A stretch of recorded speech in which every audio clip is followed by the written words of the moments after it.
సుదర్శనం ఆ ఫైనాన్స్ ఎవడా grey కోటోడా? Madam respect.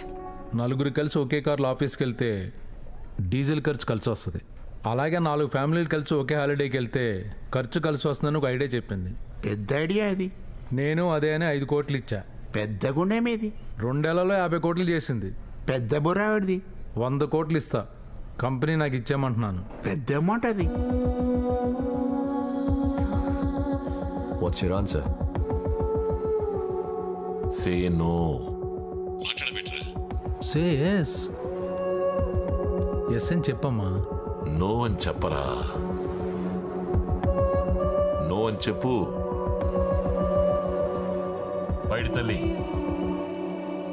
ఎవడికి పడితే వాడికి గేట్లు తెరవడానికి ఇవి గుడి తలుపులు కావు. అయినా మేమడిగితే అప్పు, మేము వద్దంటే that's a rejection. It's a no. Get out of my office.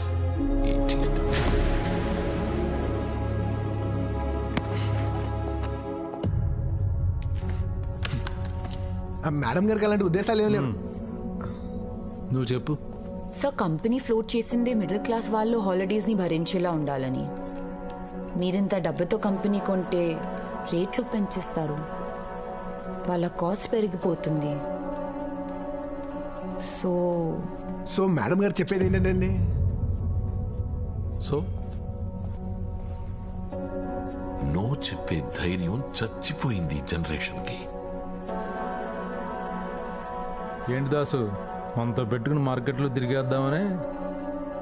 ఆడపిల్లవి పప్పడంలో నవలేస్తా. పెద్ద వార్నింగ్ ఇది.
సుదర్శన్ గారు, నాకు ఇలా గొప్ప గొప్ప విషయాలన్నీ మాట్లాడటం రాదండి.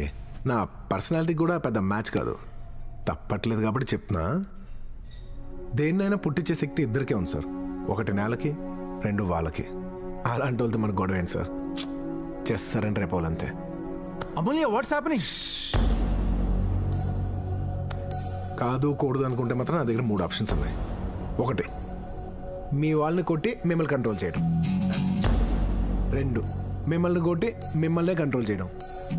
3, నేను కొడతానేమో అని డౌట్ వచ్చి మీరే కంట్రోల్ అయిపోవడం.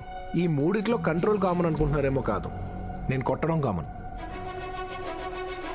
గొప్పదో చెత్తదో మనం ఒక ఆఫర్ ఇచ్చాక అవతల వాళ్ళు అయ్యా మాకు వద్దు అన్నారంటే మాత్రం దాని అర్థం వద్దని. అందులోనూ అతి ప్రధానంగా మరీ ముఖ్యంగా ఒక స్త్రీ వద్దు అంటే మాత్రం దాని అర్థం అస్సలు వద్దని.